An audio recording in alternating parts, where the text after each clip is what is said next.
Hey, this is Heidi Dawson. If you love all things health and wellness and style of any kind, hang out here with me each week. I'm obsessed with never-ending improvement, and it's all in an effort to help each one of us live a wildly successful lifestyle. Subscribe today so you don't miss a thing. Hi guys, welcome to episode 193 of the Wildly Successful Lifestyle Podcast. So if you're listening to this in real time, like when the episode's coming out, it's a time where most of us have extra time to spend with friends or family, or maybe both. And for some, that's a good thing. For others, maybe not so much. But I want to say this because holiday season can be hard. I mean, we've been given this idea that it's for big, always happy families. Everyone's together and happy. Well, maybe your family is unconventional. Maybe your friends are your family. I've talked to so many people this year that their holidays are spent with people that they choose. And I think that's wonderful. I mean, maybe your holiday will look a little different this year because some of your family are still afraid because of COVID. Now, I don't choose to live that way, but a lot in my family do, and I don't control that. So I just have to find a way to be okay with it. There's nothing I can do about it. But whatever you have this year, that's yours. Don't let what other people do take away from what you have. That's one of the secrets of happiness. You're in complete control of your own happiness. And you're not going to be happy all the time. So it's okay if you aren't happy. It's a good start to recognize that you're going to be unhappy sometimes and just be okay with that. Just know that happiness is right around the corner. But you got to look for it. Look for things to be happy about. Focus on things that encourage you towards happiness. And you know what those are, and you know what they aren't. I mean, you know in your gut when something's good for you and when it's not. So if you're with your family and a topic comes up that you know is toxic for you, either change the subject or remove yourself from the conversation altogether. Now, your drama-loving brain may want to partake. You know I'm right. But you know that's not going to end well. So why don't you prepare for that? Be prepared to laugh it off and change the subject by asking Aunt Linda about her garden. Just switch the topic. You'll be glad you did, and so will they ultimately. Family events don't have to end in you feeling bad. Plan for it to go well, and it will, because you get to decide what you'll allow and what you won't allow. But while we're on the topic of family, okay, I want you to try something. And obviously, if you're driving, maybe modify a bit. You'll understand. Okay, I want you to try this. Close your eyes just briefly. Close them for just a couple of seconds. If you're driving, you can keep them open. It'll still work. But I want you to think about someone that you love, someone that you really care about and you want to see happy and thriving. Maybe send them a little love right now. Are you doing that? Are you got your eyes closed and you're thinking of someone? Okay, so now I want you to open your eyes.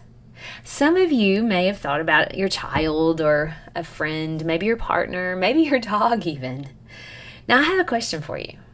How many of you thought about yourself? Now I would imagine the answer is probably close to zero. And isn't that interesting? Now don't worry, it's not uncommon and you're certainly not alone. Most of the time, for most of us, we aren't the first person, not even close to the first person to come to mind when asked that question. But I would like to challenge why, though. Why is it weird to look in the mirror and say, I love you, out loud? Think about it. It feels a little weird, doesn't it? Give it a try. For the sake of being transparent and also to give you just a little laugh, when I was talking to my little sister Molly about this episode, she all of a sudden busted out with, I love you, Molly, talking about herself. And we both laughed for about 3 minutes out loud because it sounded so funny.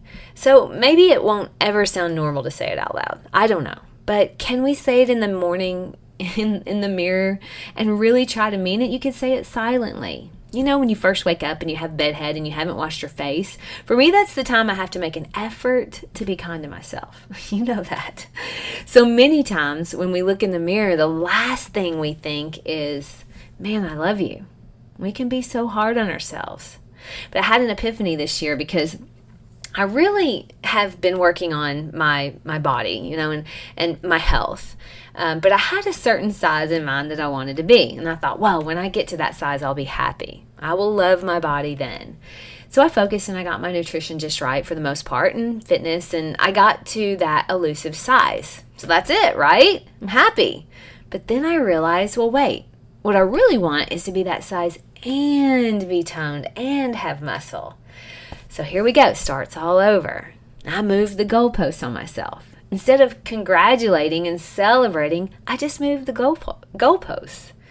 And as I think about it, I wonder why. Why do we do that? Why are we constantly moving the goalposts on ourselves? Is anything ever good enough? Someone said that to me once, like nothing's ever good enough for you. And you know what? To someone else, it may look that way. But to me, it feels natural to enjoy the journey. And once I reach a certain goal, I move on to the next. We have one life. I went to see Jason Mraz this week, and he had a song. I think it's Jason Mraz. I don't know. But anyway, Jason Mraz. And he had a song that said, "This ticket is good for one ride." This ticket's good for one ride. He was talking about life. Continuous growth is important to me. I want to be a better version of me every day. And I don't want to fall into the mediocrity of insidiously gaining 10 pounds a year so that I wake up at 50 and my body aches just from sitting. It's possible, it happens. And then let's say we make a mistake, or maybe we say or do something we think we shouldn't have done. Are we kind to ourselves, or do we tend to beat ourselves up? Now, if my baby sister came to me and told me she'd done something she wasn't proud of, more than likely, depending on what it is, of course, I would be kind and loving and tell her to go easy on herself. She's human. I would show her compassion. But that's what we do when we love someone. But sometimes we skip that compassion when it comes to ourselves. I have 2 challenges for you this weekend. Number 1 is to get comfortable saying, "I love you" in the mirror and really mean it. It'll feel weird at first, but it'll get easier. And my second challenge is to consider whenever you have a thought about yourself. Think of that person or animal that came to mind earlier when we did that little experience. And imagine saying that thought to them. You're just as worthy as that person of your own love and compassion. Share this episode with one person who needs to hear it. I love you guys, and I'll talk to you in a few days. Don't forget to subscribe and share with your friends, because we're just going to keep going bigger and better places together, and I love that about us. Talk to you in a few days.